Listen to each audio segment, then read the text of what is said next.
right now, I think we're at the end of the getting to know each other phase and moving into the drafting a project outline phase.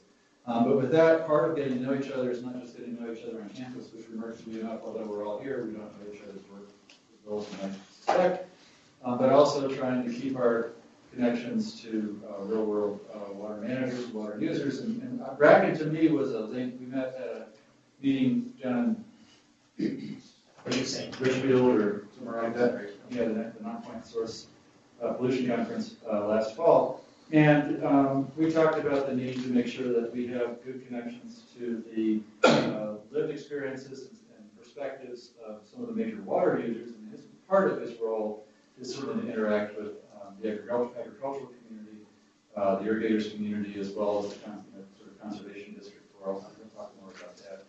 But I think I've asked him and encouraged him to stay engaged, even at times when the connection between what we were doing and what he does weren't 100% transparent, because ultimately I think if we're not relevant to that, to a very broad range of stakeholders, including very seriously the water use community, I don't think our work will be of much use and value of backing. So with that as an introduction, Bracken, the floor is yours. Okay, thank you. I was just going to start, if we could get the slides up, tell you a little bit about the conservation districts, what I do. Some conservation districts I've found, in fact, in hiring employees, I've told them if you can figure out the link between the conservation districts, NRCS, the Department of Agriculture, UACD, if you can just figure out where you fit in that process, you'll be successful in that first year. But I work for what's called the Utah Association of Conservation Districts. And this map just shows the 38 conservation districts statewide in Utah. I work with the northern portion, West Box Elder, Box Elder County, Cache County, and Rich County. And there's 5 conservation districts there. And what the conservation districts are is, back with the Dust Bowl, there was a recognition of need for conservation in agriculture, and so with that, there was a guy by the name of Hugh Hammond Bennett that formed the old Soil Conservation Service, and so that was a federal agency. But on the local level, there were the conservation districts, which are representatives on the local level from the local community. They're elected officials from the community that sit on these boards to direct the conservation work locally. These are typically farmers and ranchers. They don't all have to be on some conservation district boards. There are, real estate agents, if that's a need that the conservation district has. There's 5 members, and I believe 3 of them have to be agricultural producers. But anybody that is a landowner, even if you just have a quarter acre or 1/10 of an acre within the district, then you could vote or try to serve on one of those boards for those other 2 slots if you're not an agriculture producer. And the Association of Conservation Districts, which actually I'm an employee of, is a nonprofit organization to help manage the employee needs, essentially, and to try to coordinate the efforts on a statewide basis. Essentially, half of our funding comes through the Department of Agriculture and Food, and then the other half comes from various projects that we work on. And a lot of that comes with the Natural Resources Conservation Service. That's kind of the Soil Conservation Service now is called the Natural Resources Conservation Service, is the easiest way to describe that. So we have our roots together, and a lot of times we're in the same office. But my needing to be involved in this, I have felt, is because I work with agriculture, not specifically on water issues, but when you work with agriculture, water is always an issue. And if you don't approach landowners and the water right holders, the farmers and ranchers, in the right way, you may find yourself on the wrong end of what we're trying to get at. And this is how they're going to approach you if there's any perception of negative effect. Whether that's true or not, that's something to just be aware of with water issues. And in natural resources, a lot of times, well, all resource issues are important, and sometimes we get caught up in our specific resource or our specific specialty is the one that is the most important. Because when we get involved in it, we recognize the importance of conserving those natural resources, water being one of them, or specific areas within water, and we don't really look to those around us. And sometimes often our individual values will be in conflict with other users in the community. And the role of the resource professional is trying to sort all that out and just get wise use of our natural resources. And I think that's what we're all really genuinely interested in doing. We just have different ideas of how to get there. And originally, with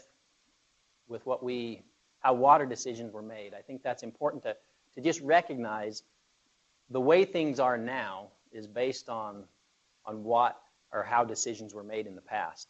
And originally, we made water decisions based on our need to get food and water for those foods and water for ourselves, and those issues to take care of ourselves. That's how water decisions were probably made early on, and that's how a lot of water law is based around agriculture.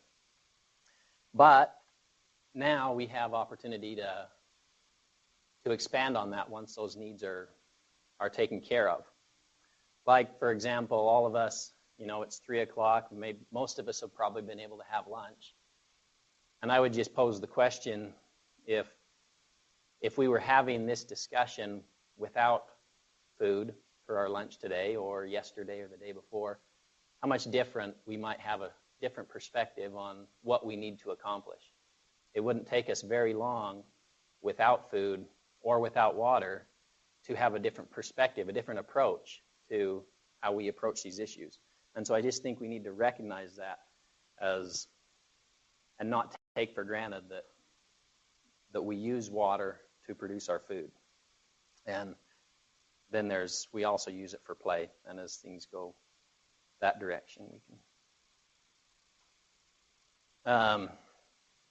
Ranchers often have a hard time accepting, or agriculture or community have a hard time changing the way they do things. They may adopt a portion of technology, but they just have a hard time letting go of what they know. That wasn't in Rich County, by the way, even though it's a Rich County saddle. But, and in the end, you might, if you don't ask I'm talking from the agricultural perspective, I guess, because that's who I'm representing. If you give them something and say, this is great for you, they may not be so sure that that's exactly what they want. And if you ask them to do something and they're not sold on the idea, you can always get a response like that. So, I just put that up, kind of funny, but we need to have just thought process that think through what we're doing. Because if we don't, there will be things that just don't make sense. And they may make sense to us or individually, but not as a collective community. I say man's solution and woman's solution, but that's just our different perspectives on things. Men and women look at things differently, and all of us look at things differently based on our experiences that we've had, our educational experience, our background, our history. Everything plays into how we make decisions, and we just need to recognize that. That's really what I'm trying to get at. And though that, what we come up with might be completely functional, but you have to ask yourself why. Why would you set this up this way?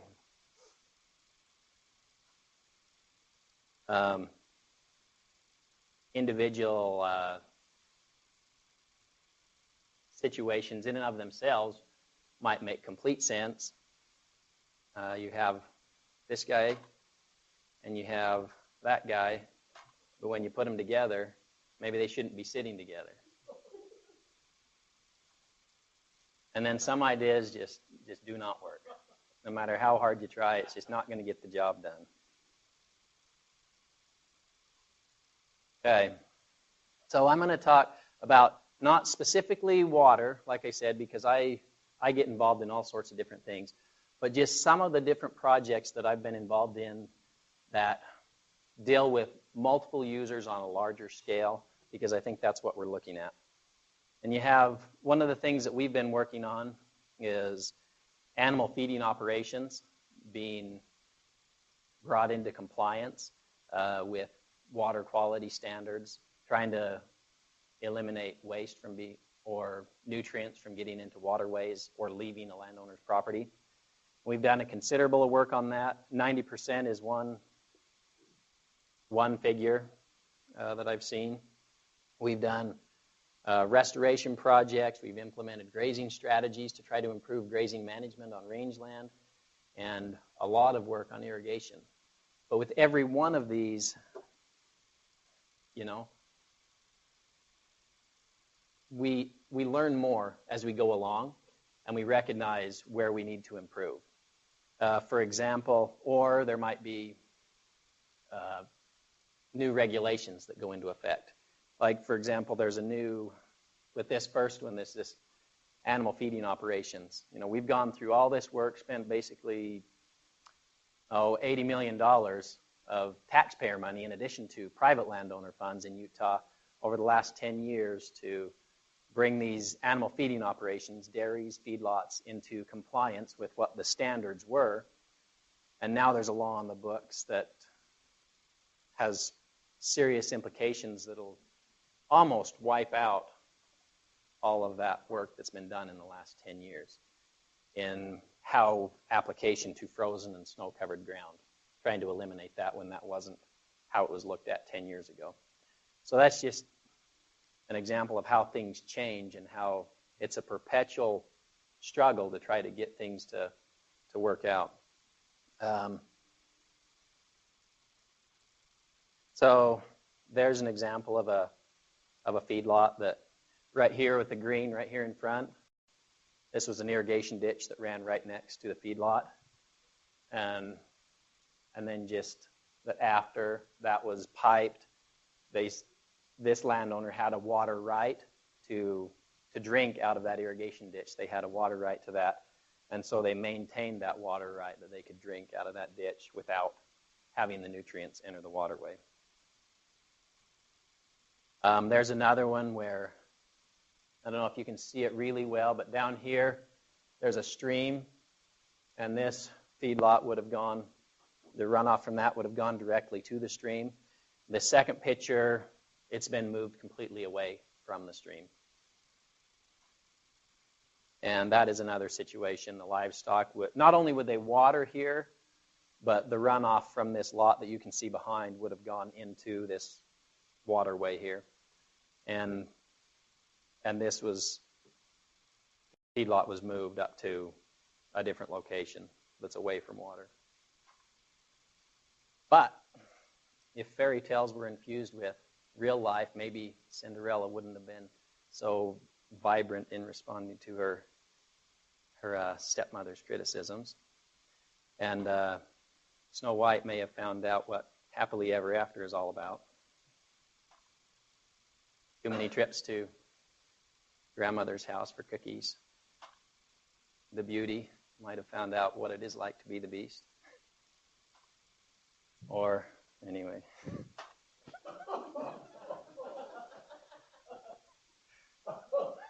Sometimes real life isn't like the fairy tales.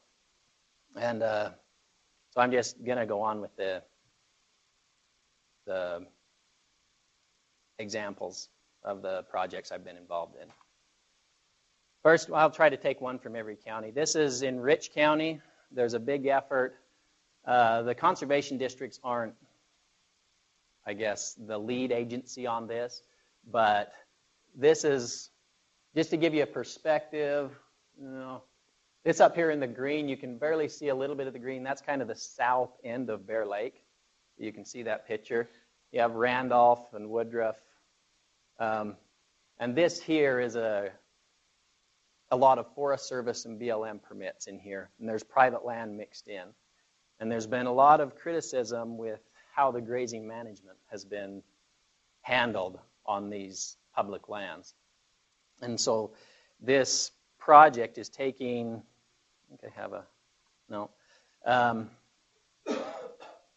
think it's 5 Forest Service grazing allotments and 5 BLM allotments, private land and state land, all intermixed in here. And rather than having each one of those individually having year-long or season-long grazing based on a permitted number of livestock that can handle, they are trying to work to make this all one great big grazing consolidation project, taking all of those livestock and rotating them around based on grazing principles that we now know are better for the landscape, so that, like this allotment here would only have livestock in it, say 2 weeks out of the year. And then there would be a whole bunch of them there, and then they would move, giving this time to recover, and there would be a rotational rest period on the large scale.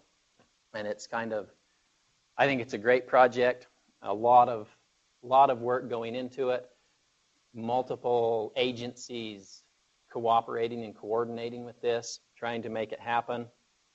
And one of the challenges with this, lots of challenges, I guess. But I think there needs to be 20 miles of stock water pipelines put in to make this happen, to put water in each of these different paddocks where they need it, take the pressure off of the riparian areas, and then fencing to make this a lot. They're using existing infrastructure but expanding on that. And there will be, like, water quality is a big player in this because of the benefit to the riparian areas they want to see out of this. So if anybody has any questions on any of this, ask them. But, okay. The project I've learned some about, one of the challenges from a human dimensions point of view is how to get the ranchers to agree to and come up with a system to collectivize their herds. Right. So that they'll be run as 1 or 2 big groups, which are challenges in terms of managing breeding and responsibilities and oversight. And I think that's, so again, we can think of the technical solution, but the implementation being you have to get past the point or come to some manager's agreement that the system can work that way for it to actually be implementable. Even just the bulls being used, because you don't like your neighbors. Everyone's got their strong opinions about what their genetics should be. And then the multi-agency dimension is a constraint that the land ownership situation presents, where you've got to get agencies that didn't used to collaborate to agree on this, which is no small task. You get through NEPA. Right. Yep. And this project, they've had meetings, and they have 98% of the permittees in this allotment, 98% approval for the project to go forward, which is extremely good. Working with people, having 98% of the people agree. And that's based on permit numbers. So some landowners have more say than others in how that works, that they have more permits. But there's still a big hurdle trying to get through the NEPA process, get through environmental groups that want to oppose any grazing on public lands. So I'm a little bit confused about how the UACD, that's who you work for, correct? Right. What their I guess, enforcement abilities are? Because you're talking about helping get in compliance with various requirements. So what, Right. I don't understand what power you guys have, or We like to use carrots rather than sticks in how we approach things. Like the animal feedlots. 10 years ago, there was a push to bring feedlots into compliance because there's a lot of water resource issues that need to be handled. And but we felt like in Utah, we can take care of our water issues, our water quality issues, without having it mandated through an incentive-based approach. And let me just turn this off.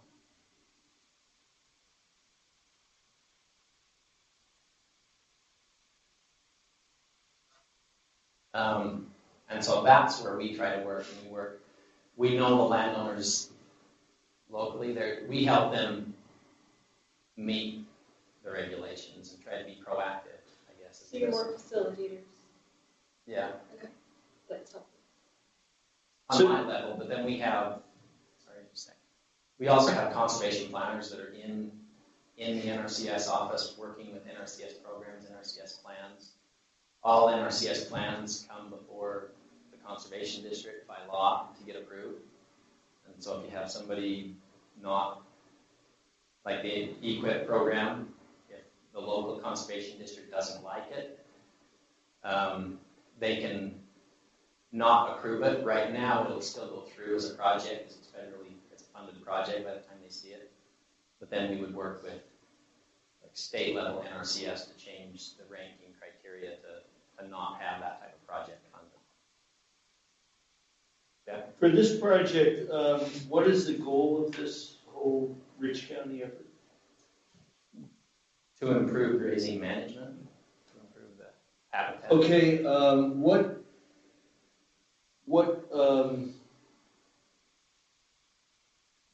what could be measured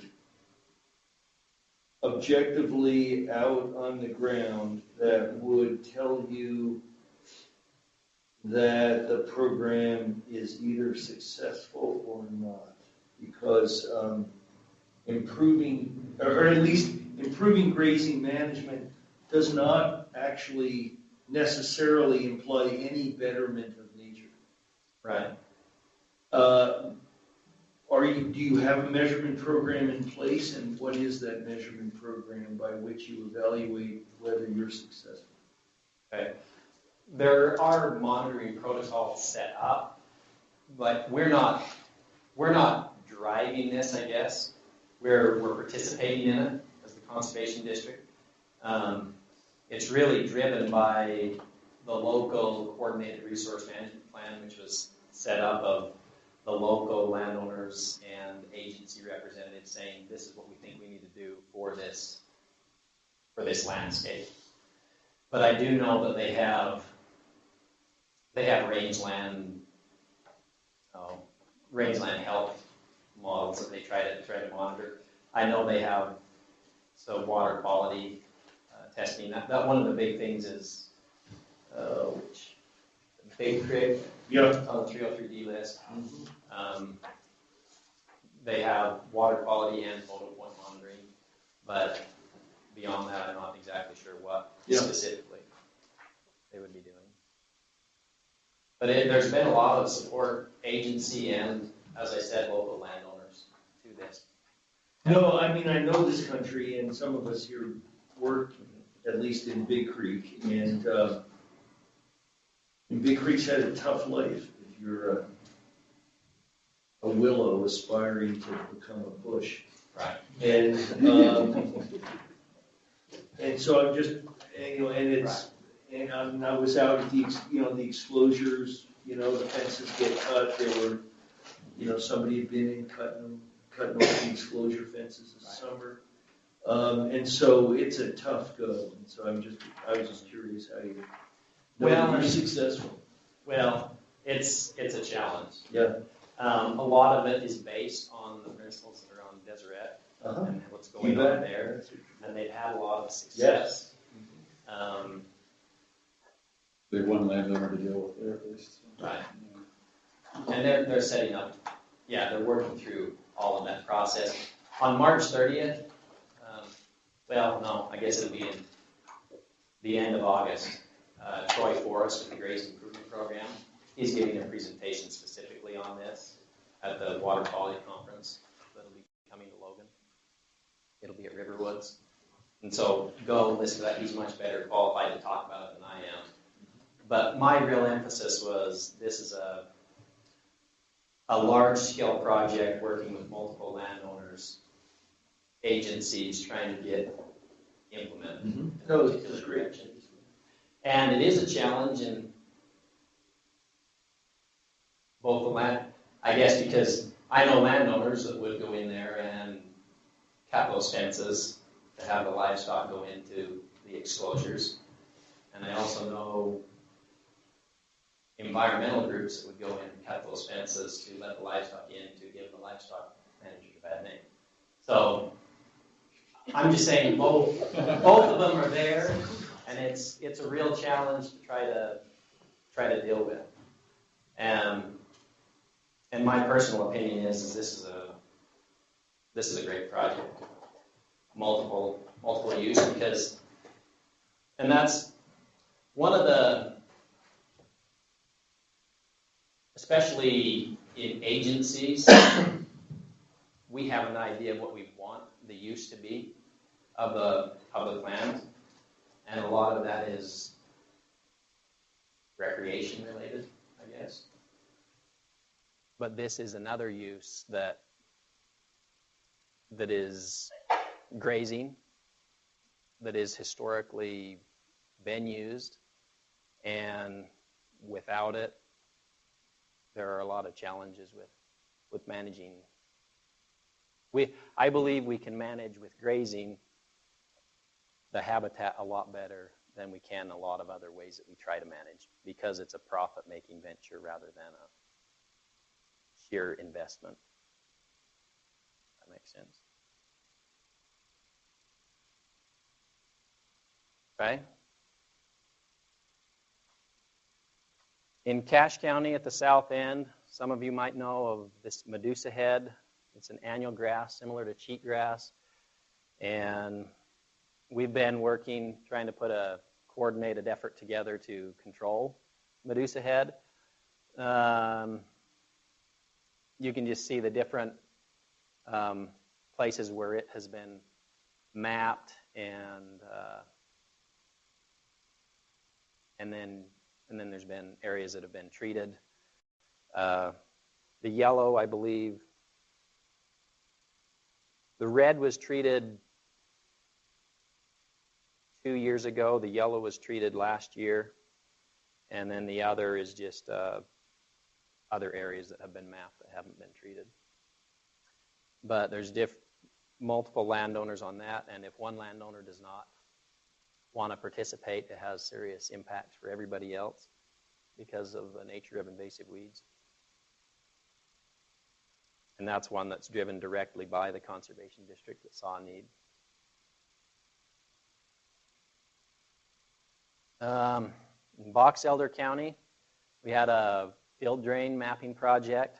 This is, you can see, I don't know how well you can see up here, but here's Tremonton and here's Corinne. So the freeway would be,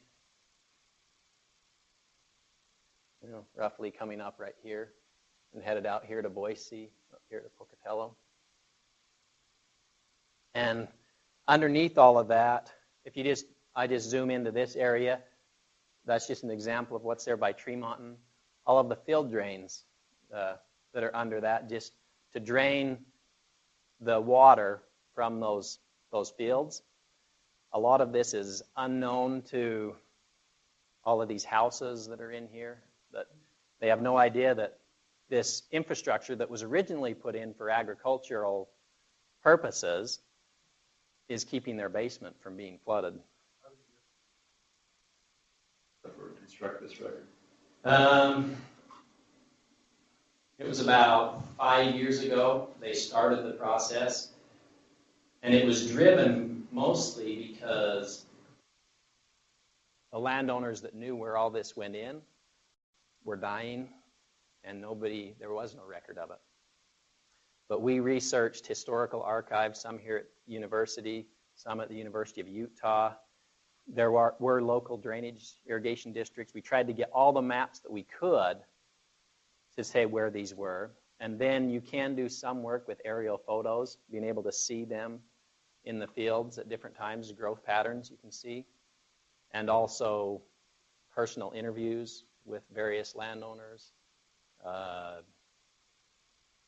going out and mapping them. There's certain times of the year when you can go out and you'll just be able to see the alfalfa's growing better over top of the field drain, or the snow will melt quicker over top of the field drain, and we would go out and capture that. So a big compilation of all that stuff went into creating this map.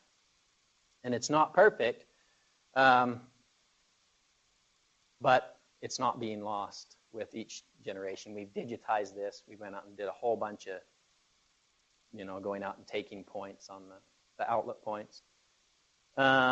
Incidentally, I don't know if you can see it through here, but Ruby Pipeline was coming through and wanted to know where the field drains were, and so we gave him our data and said, well, it's not perfect, but you can, and I don't know if they listen to us or not. I'd like to think they listen to us, because it's interesting to watch that their line comes here and it kind of jogs and goes right through here, right where we don't have very many points, or field drains. What we didn't get to tell them was the reason that there aren't any there is because we just haven't mapped down there, haven't gotten it done. Not yet. They haven't dug through there yet. They're still working on it. Well, we have been working with them to try to get. It'll be interesting to see how close our lines are when they do cut them up. So why was this done? Because the conservation district was concerned, because, well, like there's a gas station over there, Elwood area, that I believe has to pump their septic system every month because of the drainage issues, because they didn't take that into consideration, and they're draining into their septic tank system, I believe. But with the development, the district was worried about this not being considered, because planning and zoning committees don't know. None of this was available, any of these lines. I mean, they might have been a paper copy in some drainage official's drawer at home. But we were trying to get this to try to protect this. It was said that, well, you remember how far south it was, Dan? Was it, I think historically it was said anything south of Tremont was useless for agriculture, because where it was, but yes. Historically before drainage? Right. And Cache County's in a similar situation. We've only mapped in Italy and Lewiston. I was going to ask if this has been done up here yet.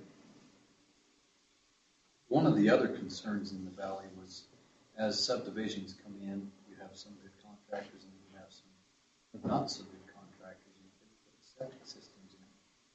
They're tying some of the drains into the septic systems. Stuff moves better. Fortunately, a lot of that goes back into some of the canals. Yeah. Just a little bit of a concern for us. But I mean, if you're digging a basement at the dry time of year and you cut a old pipe, it's just an old pipe. So you put your foundation in and everything else, and then you go on your way. And then in the springtime, all of a sudden that basement's flooding, and you don't know why. And we even, searching historical records, found where in the minutes of these drainage district meetings, it was approved that so-and-so could connect their overflow from their septic system to the drain line. And then we found later when they said, no, we can't do that anymore. But a lot of that, it's funny now, but we didn't understand back then. And a lot of things are like that. As technology, we start to understand, so we change. But sometimes it's a slow process to change how we do things. Fire project to get Box Elder done? Yeah, and Cache County. not all the time, but there's only a short window in the Yeah. field when you can do the mapping. The aerial photography, we use all sorts of different years. Some of the old black and white imagery was the easiest to see the drain lines in. But there was a lot of working with the private landowners on this. And one concern is now that same nutrient management standard change that I was talking about at the beginning that's going to mess up all the work that's been done with animal feeding operations. It specifically also targets drain lines and monitoring the water quality coming out of those. And which is, the district isn't opposed to that, but what the solution was is to put a head gate at the end of that and stop the water until the water quality was good enough to let it go.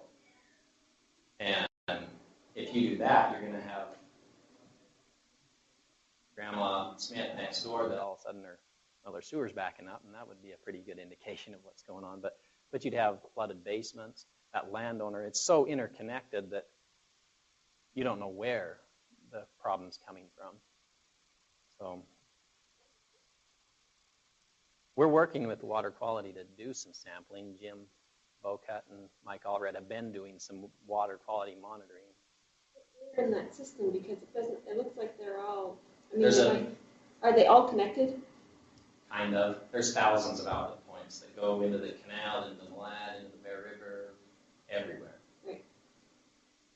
Just as an example, there was one trunk line that I thought it was a hole in the bottom of his dish. Stuck a bunch of plastic grocery sacks in there to sealed it off and covered it up. It went down and it plugged off a trunk line. And there was 10 or 12 homes along this mile of county road, and all of their basements after about 3-6 months, all getting water in their basement, ready to sue each other over why the water was backed up.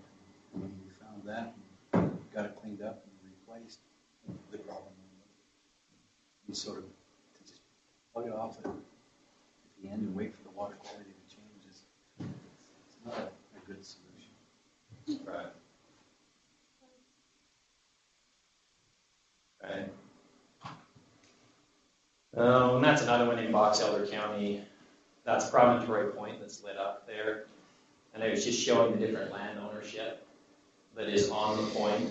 And the red lines are fire breaks that were being put in of forage kochia, sandfoin, alfalfa, to try to cut Promontory up into smaller chunks because it was burning so often.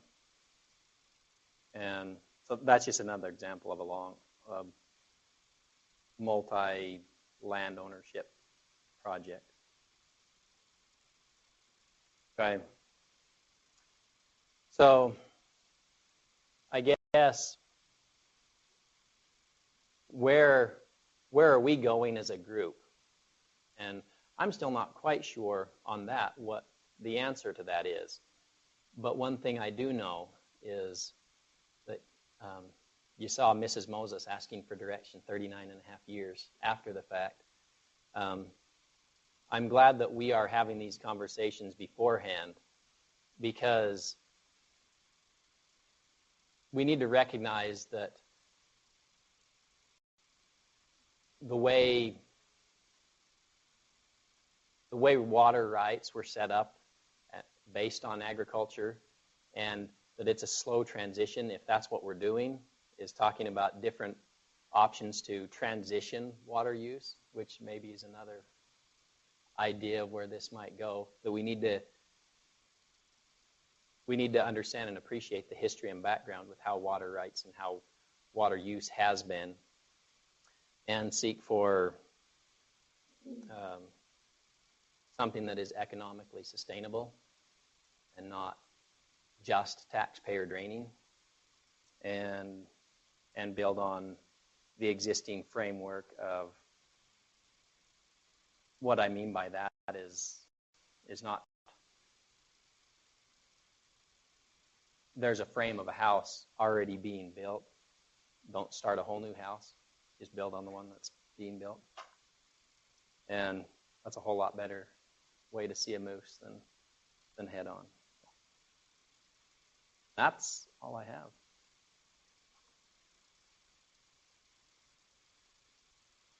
I don't know if anybody has any questions or comments for me.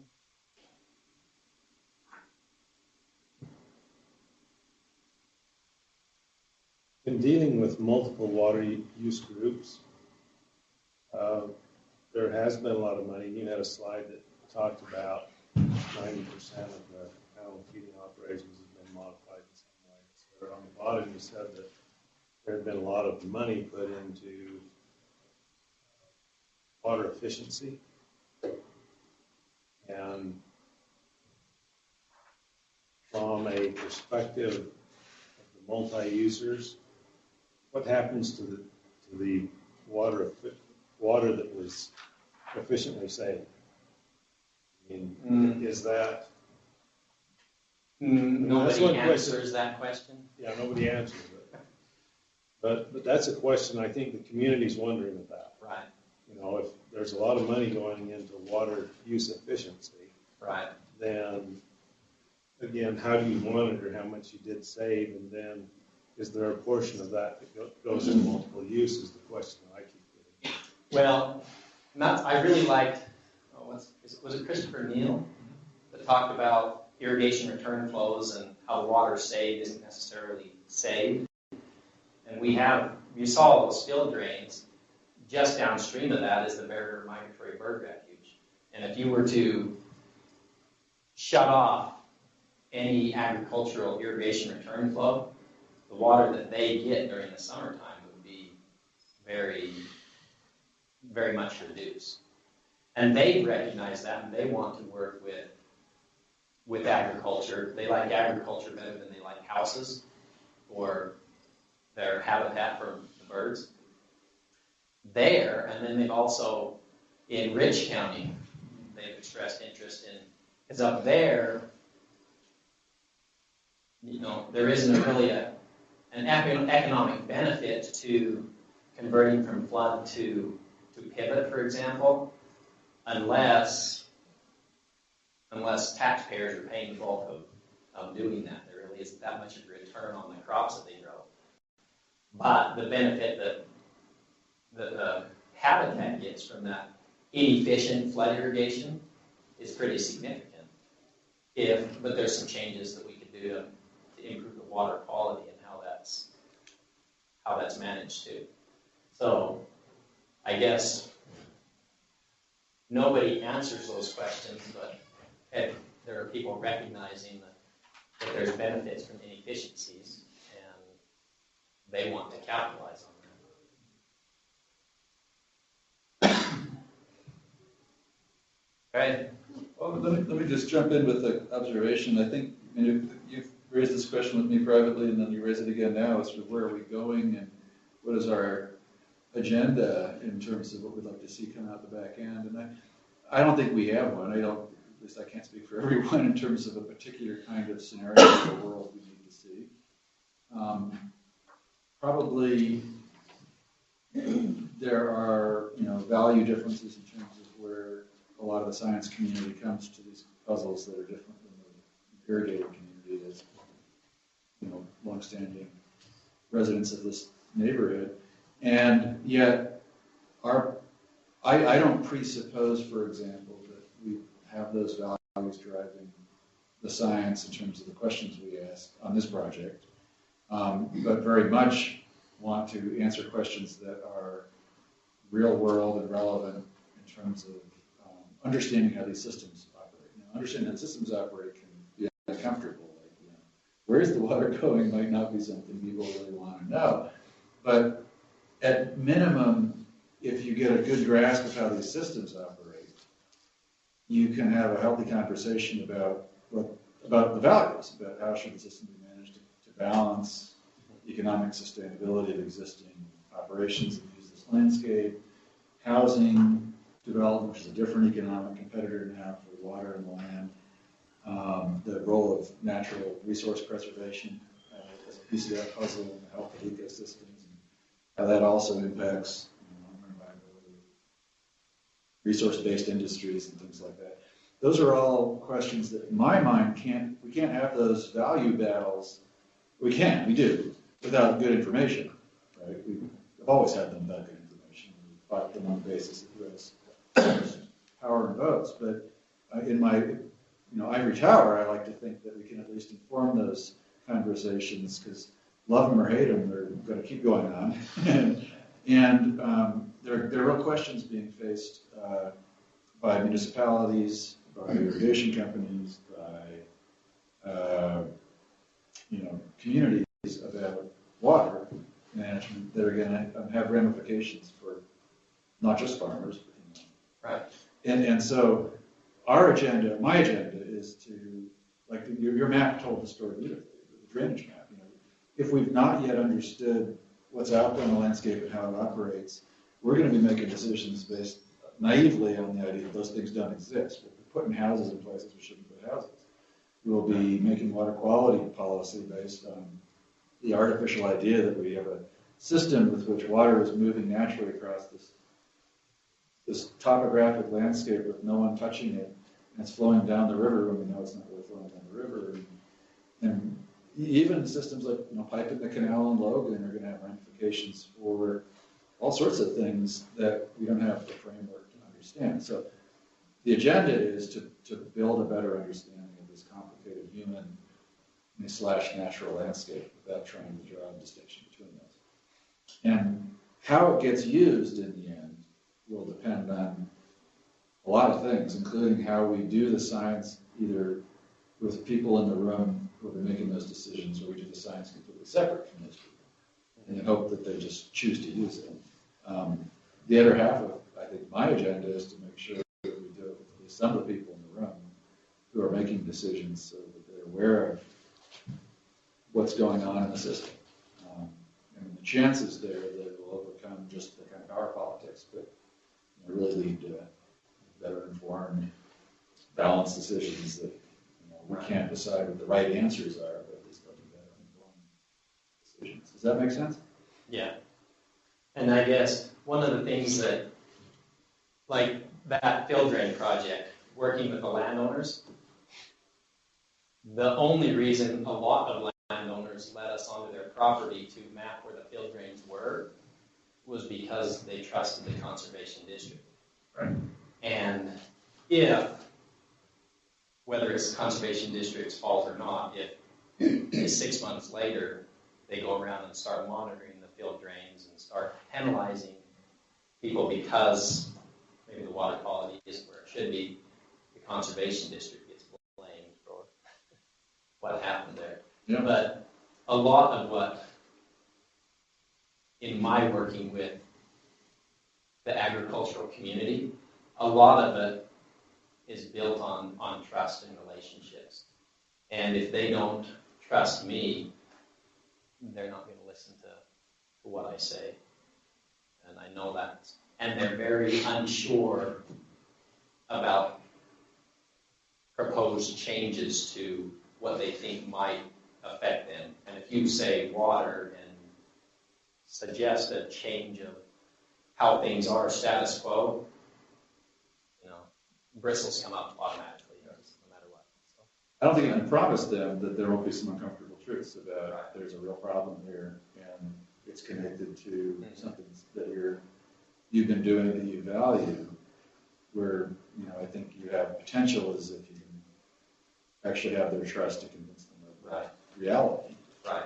You might then be able to talk about how to go about grappling with it in a way that is like if there's nutrient issues in those field drains. Yeah, we can't deny that. They kind of want, a lot of times private landowners just kind of ignore it as long as they can. But that's not serving them from my position. We've got to work through that, be proactive and work to make something happen to fix it. And actually the water quality monitoring hasn't really directed at agriculture as a contributor to the nutrients in the drainage lines. It's more suggesting the septic system connections in one way or another. I have two questions that are kind of connected. One of the things that was driving this proposal, or one of the, and it comes out in a lot of the literature we read on the region, is that the urbanization of the Intermountain West, along with scenarios of climate change show that there are water scarcity problems in the future that need to be addressed. So my first question is, does the ag community see that as a problem, and how are they responding to urbanization and to climate change, and are they making preparations for those two things? Do they seem to them to be a problem? My second question is, are there other problems that they see as equally or more significant as it relates to water? What do you mean by the second one? Well, I mean, if it's not urbanization and climate change, are there other things that are the big issues related to discussions within the ag community as you're present in those discussions that they see as critical issues needing to be addressed? Urbanization, yes, that is a real something that they really recognize. Climate change, I can't speak for everybody, but there's a lot of skepticism in that being a real driver of scarcity of water. Other things, I guess, in being able to understand why the agricultural community responds to certain things the way they do, I think you have to recognize that they're, when you talk about water conservation, they view it as their livelihood, I guess. If you're talking about trying to improve how water is managed, and you're suggesting they need to manage better or something like that, I mean, you're talking their livelihood. That's somebody telling you need to do your job better. Whereas a lot of professionals, when you're talking about preserving water, it's for preserving it for your day off, your opportunity to play, rather than your how you make money. I don't know if that answers it. Well, then let me ask it a different way, maybe. Within the ag community, obviously they're looking to the future. What are they concerned about? What do they see down the road for ag? And what are the big issues that are of most concern to them at the moment, and especially as they relate to water? Well, urbanization is probably the biggest one they are concerned about. Another one would be just economic viability, because they are struggling to try to make a profit. The next generation doesn't want to take over the farm because it's lots of work, and there's not a lot in it economically. And so that next generation, it's a really a big issue. But that's agricultural sustainability, not necessarily water related. What is it about urbanization that they're concerned about? Loss of agricultural land, which is a real issue, especially in cash money, of the most productive ag land. Meaning they're, at the scale of the individual farmer, they're afraid that their neighbor would subdivide their land that adversely affects them, or they're afraid that somebody would zone them into agricultural protection and they would lose their opportunity to make a windfall by subdividing their own land. Yeah. I mean, the urbanization thing is a great one to complain about until somebody, unless you also do it as part of your retirement program. Right. That is a lot of the farmer's retirement. If the Absolutely. next generation isn't there Sure. to take over the farm and support them until they die. Of course. Right. But it's more an issue of, on the larger scale, it's a societal issue. Well, No, I was just wondering how the individual farmer thought, but yeah, for sure. I really think most farmers would probably be more concerned about their ability to continue farming once Okay. the subdivision gets Yeah, around them. okay, yeah, And fair they enough. can't Yeah. spread their manure Right. safely because the Right. neighbors complain Yeah. about it. Yeah. That, but Yeah. there's the other side of the Mhm. coin also. Obviously, it's a paradox, though. Is it causing conflict within the ag community? Yeah, probably not on the surface, but undertones, yeah. And we've even had, yeah, there are some conflicts. So it is, yeah. And probably as a generalization, maybe I'll overstate this so you can tell me whether I'm right or wrong. The agricultural community doesn't even believe that climate change is a real thing and it's just a liberal university conspiracy.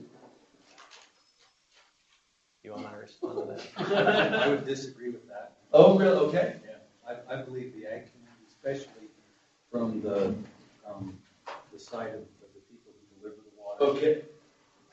We really don't care what's causing it.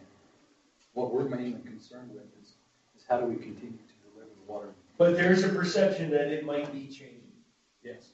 Yeah, I mean, forget about the cause, but just Yeah. the reality it might be changing is there.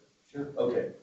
Could you talk more then about what people are doing in the ag community and the water providers to mitigate for that or to manage in the face of that? What actions are they taking or what's going on there? You know, it's kind of a catch-22. Got to decide what you're going to save. To me, the higher the water is saved, the better. Right. But that mindset doesn't save the Great Salt Lake, and it really hurts the mighty Cape Vernon. Mm-hmm. But it helps Bear Lake and Mud Lake. Right. The water's up there, great. If we're conserving water, using the water down here in the valley, they're going to suffer. So, you know, you just kind of have to sit back, let the changes happen as they come. As far as conservation of water, you're going to have some farmers that think pivots are a great thing, and they're going to put in more pivots because they see the savings, the ability to cover the ground better, get a better crop, have more control over it. And then you have others that want to flood irrigate, and it all depends on where their land is. If you look up around the fielding area, we don't have a lot of flat lands. A lot of them are going to eventually, I believe, change over to pivots. You get down around the Corinne area. I don't know if in my lifetime you'll ever see very many pivots. You might see one or two. But there's places out west in the Bothwell Pocket where they started out with pressurized irrigation trying to save water. Right. And after 4 or 5 years, they had to quit because they couldn't get down in the saltgrass. They went back to flooding. So there's all kinds of things that are happening. It just depends on. But the decision-making envelope for water delivery companies and so forth is probably premised on how to protect the interests of their membership. Like you say, they are looking at downstream things that they don't have to factor in. So they might look at if they can capture benefits in terms of future water storage and extending the season and so forth. My character, my mind, that would be the logical way to stack them. Are they doing anything? I mean, you mentioned a lot about efficiency improvements. Are there cooperative agreements or treaty water trades or exchanges? Or other, Elaborate a little on trades. say like for example, temporary purchasing water rights from other people to use, or during dry years or low years, or I guess just other maybe market-based mechanisms or other kinds of new sources maybe would be development. Just thinking beyond conservation. Are you looking outside ag or just No, specifically I was with ag? With ag and the water developers or the water delivery companies that are supplying ag users.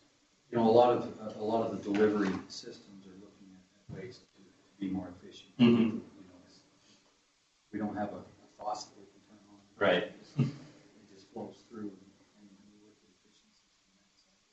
With gauging, and wash out drainage, or whatever Mhm. devices. And then a lot of it's just on the ground timing, trying to get the water from point A to point B and have it at point B when the farmer needs it. Right. Not before. But they do that. I mean, you know, there was a year that there was a question about whether or not they were gonna have water next year or this year. They needed water this year to finish their crop, so they used next year's water this year, right? That was in about 2004, maybe 2002, where they actually used what they thought they would have next year this year because they thought they'd have a better winter. They needed to finish their crops. Plus they worked within their own group on the Bear River distribution. And if there is a group like the pumpers that needs extra water, they give them extra water. I mean, that happened one year, right? I think that was before I got here. Anyway, so, I would. yeah, it could have been before I got here. But anyway, they do look at each other's needs and they will cooperate to manage the water. So they trade and do those kinds of things within that distribution system. But I think a lot of the incentive is probably labor savings rather than water savings for the individual landowners. Is there a perception in the ag community of any feedbacks with Cache Valley's winter air pollution problem? Does that issue sit in its own world, completely divorced from anything we talk about here?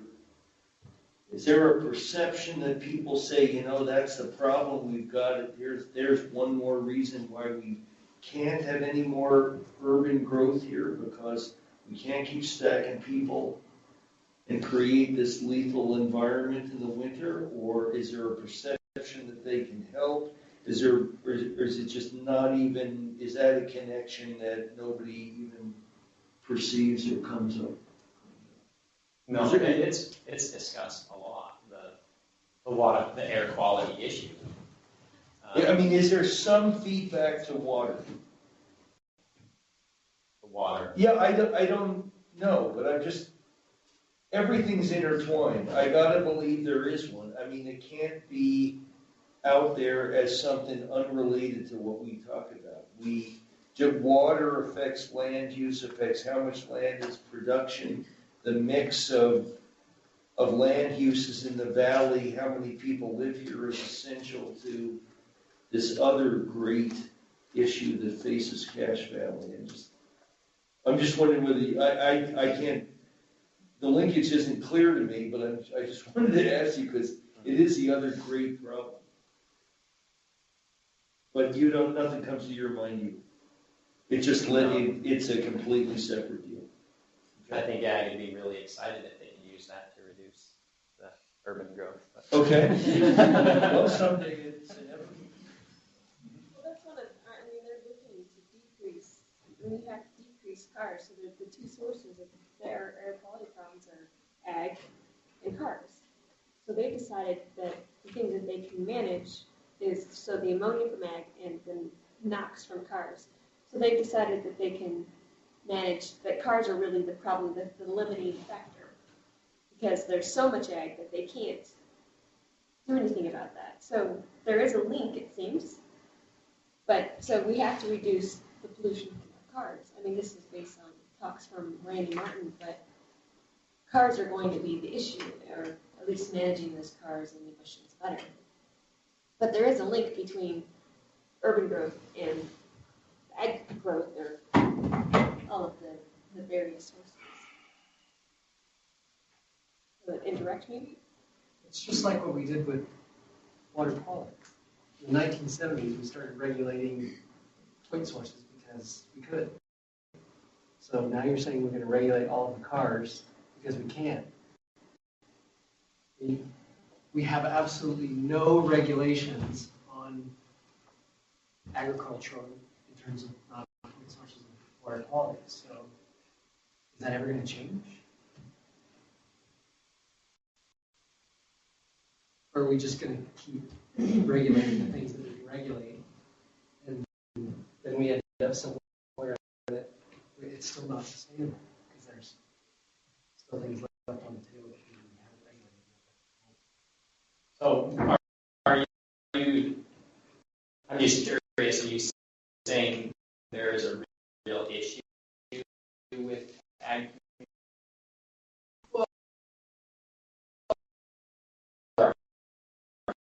I think there are,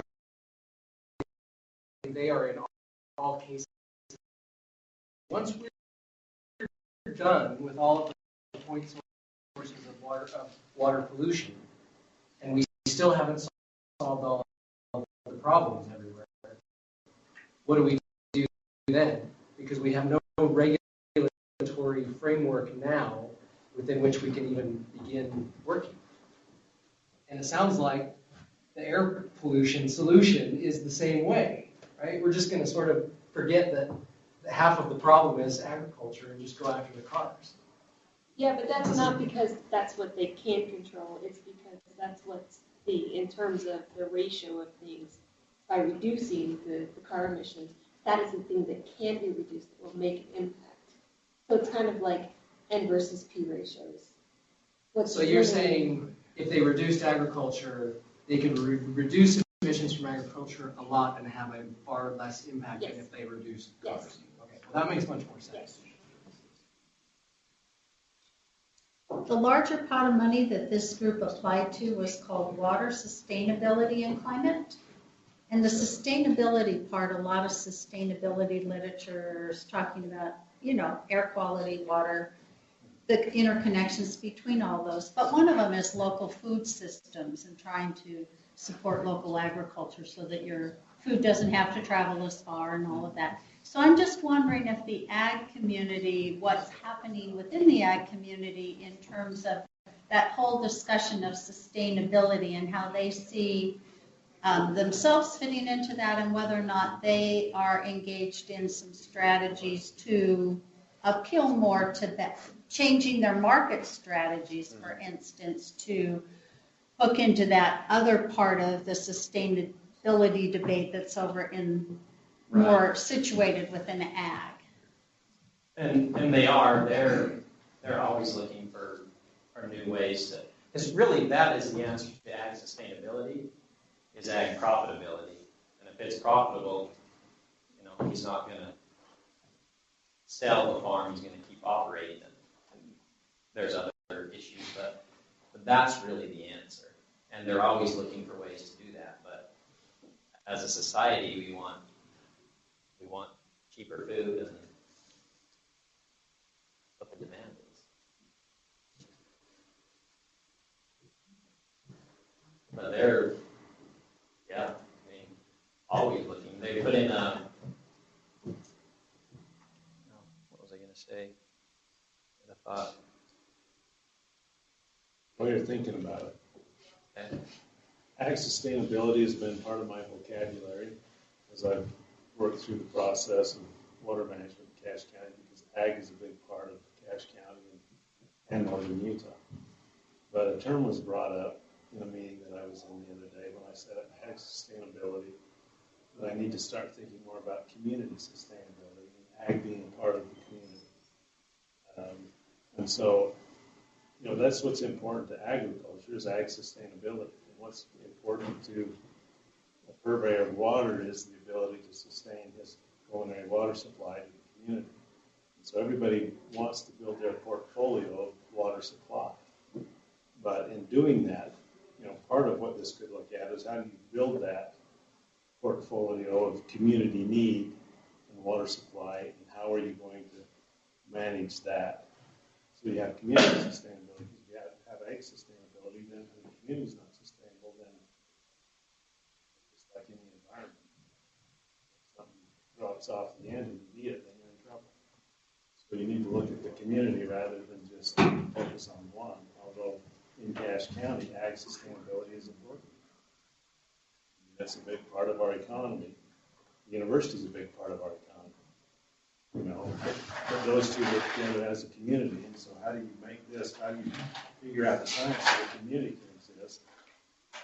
And so you have, you know, farmland that's out there that maybe will always be farmland because it's got conservation. But that's kind of the idea that was kind of put back to me is that it's not just ag, we're a community. But I think, I'd like maybe 15 minutes left.